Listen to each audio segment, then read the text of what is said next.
Oi.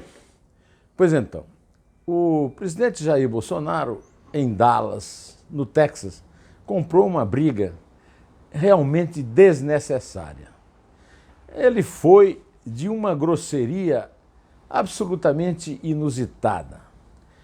Bom, digamos que os protestos dos estudantes e dos professores universitários contra os contingenciamentos das verbas das universidades federais tenha sido uma coisa, digamos, circunscrita ao campo específico da educação. Primeiro, a educação é assunto fundamental para o Brasil. Segundo, serviu de tema para um movimento que pode, eu não estou dizendo que vai, mas que pode se alastrar e crescer. Eu quero lembrar que as maiores manifestações de rua que eu já vi na minha vida aconteceram no Brasil em 2013. Em 2013, o que detonou essas manifestações foi um movimento muito mais circunscrito do que as universidades federais. Foi um movimento do passe livre, uma reivindicação absurda de querer abrir as catracas, catraca livre, né? Abrir as catracas dos ônibus que percorrem as grandes cidades no Brasil. Deu no que deu. Bom, mas aí você me diz, mas em 2014 a Dilma foi reeleita. É verdade. Até hoje há suspeitas de que a Dilma foi reeleita de uma forma fraudulenta. Eu mesmo tenho essa suspeita, mas não digo que foi, porque eu não posso provar. Além do mais, quem concorria com ela era o Aécio Neves, que todo mundo sabe levava a propina da JBS, da Odebrecht, para fingir, que o PSDB fingir que fazia oposição. Não estou dizendo que vai acontecer isso agora, mas eu estou dizendo que foi um risco grande que ele tomou. Por quê? Porque em Dallas ele disse que essas manifestações eram obra de idiotas úteis, manobrados, de uma massa de manobra, que vem de uma má formação nas universidades federais. A educação brasileira, de fato, já foi melhor. Eu, por exemplo, recebi uma educação melhor do que os meus filhos e também, mais ainda, do que meus netos. Só que isso não significa que nós vamos parar e ficar chorando diante do muro das lamentações.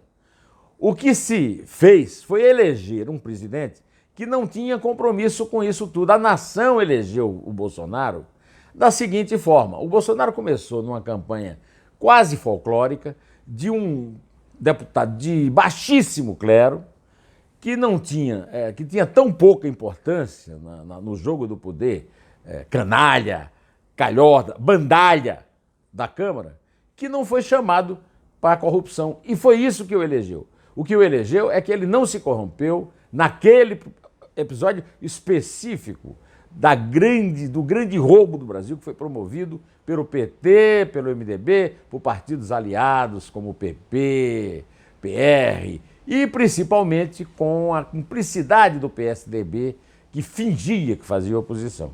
E aí ele foi eleito. Ele começou numa coisa folclórica. Como eu falei em 2013, as manifestações da direita pedindo intervenção militar eram coisas mínimos na Avenida Paulista, que eu frequentava nessas manifestações. Depois vieram as manifestações de 2016 em favor do impeachment de Dilma. Não eram tão grandes, porque não tinham esse caráter ecumênico que tinha em 2013.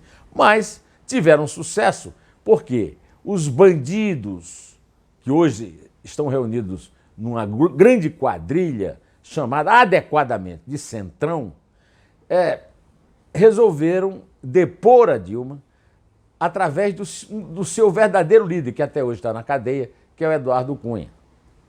Pois bem, a Dilma foi derrubada, o Temer assumiu, tomou decisões certas na área da economia, mas se perdeu porque delinquiu na presidência.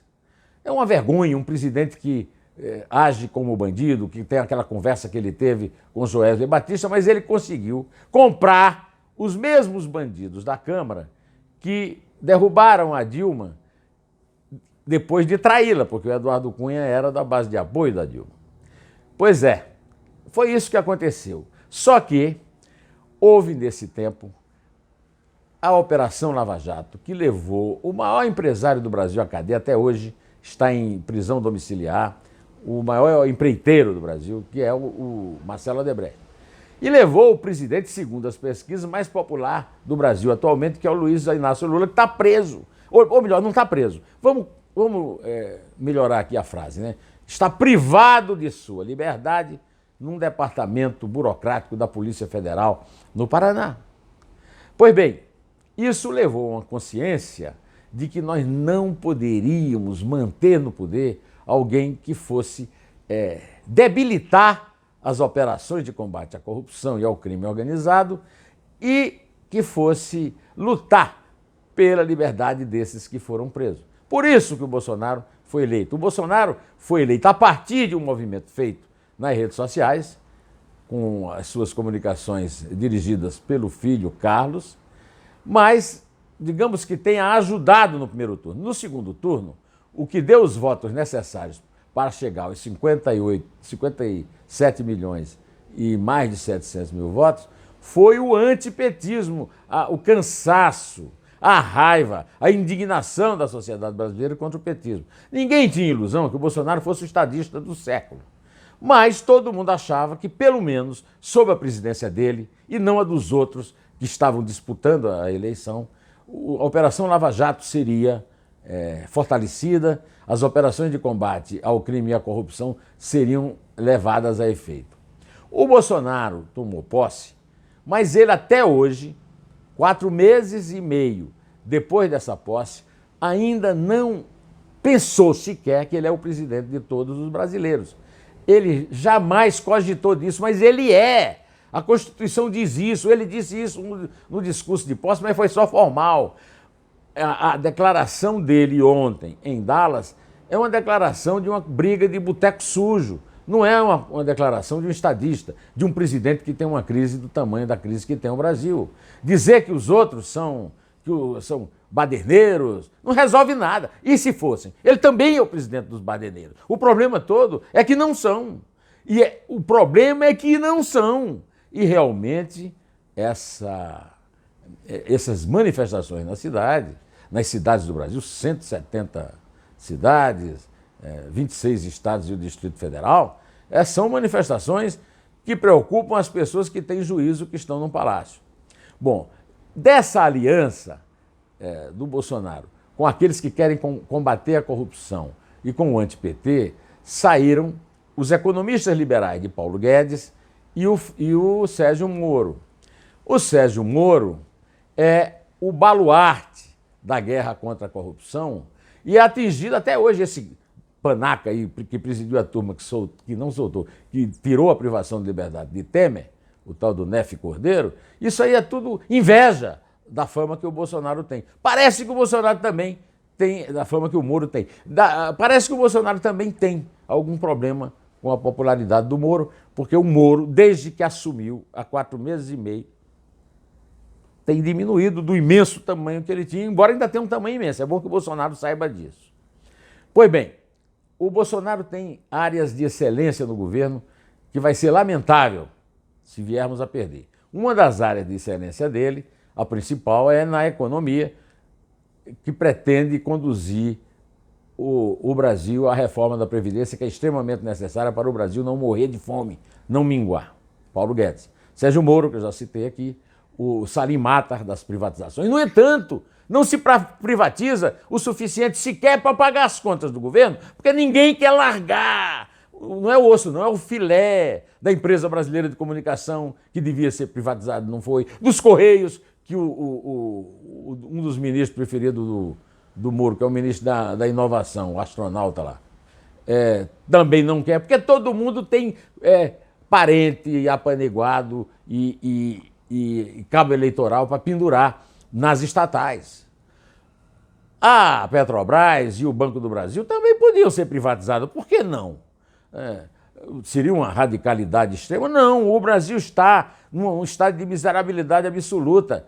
E a primeira vítima disso é o desempregado, que já está pagando por isso, com fome, deitado na calçada. Mas o governo também vai ser vítima disso. O Carlos Bolsonaro, num momento de lucidez, colocou um tweet numa língua lá que ele domina, que eu não sei qual é, mas eu consegui entender assim, que ele queria dizer que o Bolsonaro corre o risco de ser vítima de um impeachment semelhante ao da Dilma, porque é o seguinte, agora estão pedindo 200 e tantos bilhões para resolver o problema do limite do teto, né?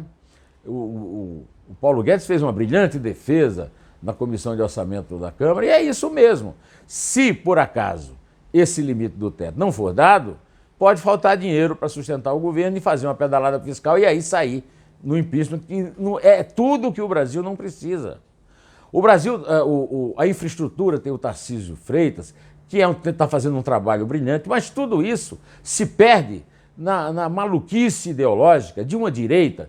A direita no Brasil não é esse bando de energúmenos que está chiando aí, não. A direita no Brasil já deu Gilberto Freire, o maior gênio da sociologia no Brasil. Não é Fernando Henrique, não. Gilberto Freire.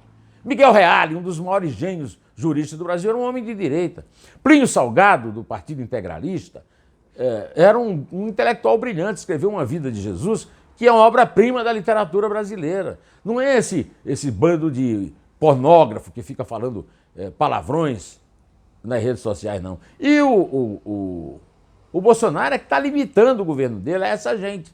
E com isso pode perder não apenas a equipe dos que funcionam, os generais que estão lá para segurar a barra. Agora, a editora, a chefe da sucursal de Brasília, o Valor Econômico, publicou que numa reunião com ruralistas, ela ouviu o Bolsonaro dizer que os generais estão realmente querendo puxar o tapete dele, e o Olavo tem razão. Olavo de Carvalho tem razão, né?